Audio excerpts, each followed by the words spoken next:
एक शाम राजा अकबर अपने प्रिय बीरबल के साथ अपने शाही बगीचे की सैर के लिए निकले। वह बगीचा बहुत ही शानदार था। चारों ओर हरियाली ही हरियाली थी और फूलों की भीनी भीनी खुशबू वातावरण को और भी खूबसूरत बना रही थी।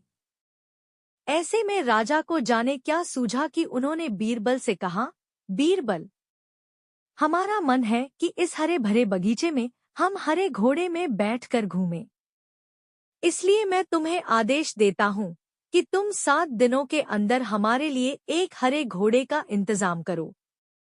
वहीं अगर तुम इस आदेश को पूरा करने में असफल रहते हो तो तुम कभी भी मुझे अपनी शक्ल न दिखाना। इस बात से राजा व बीरबल दोनों वाकिफ थे कि आज तक दुनिया में हरे रंग का घोड़ा नहीं हुआ है।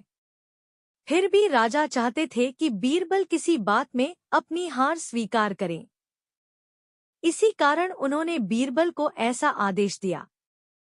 मगर बीरबल भी बहुत चालाक थे। वो भली भांति जानते थे कि राजा उनसे क्या चाहते हैं।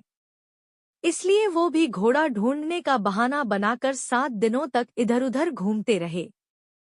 8वें दिन बीरबल दरबार में राजा के सामने पहुंचे और बोले, महाराज, आपकी आज्ञा के अनुसार मैंने आपके लिए हरे घोड़े का इंतजाम कर लिया है, मगर उसके मालिक की 2 शर्तें हैं।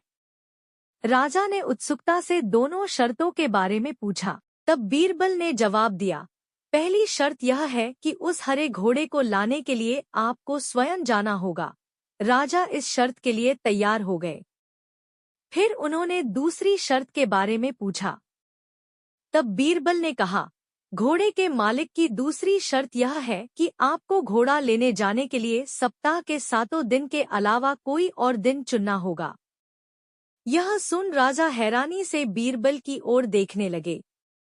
तब बीरबल ने बड़ी सहजता से जवाब दिया, महाराज, घोड़े का मालिक कहता है कि हरे रंग के खास घोड़े को लाने के लिए उसकी यह खास शर्तें तो माननी ही होंगी। राजा अकबर बीरबल की यह चतुराई भरी बात सुनकर खुश हो गए और मान गए कि बीरबल से उसकी हार मनवाना वाकई में बहुत मुश्किल काम है।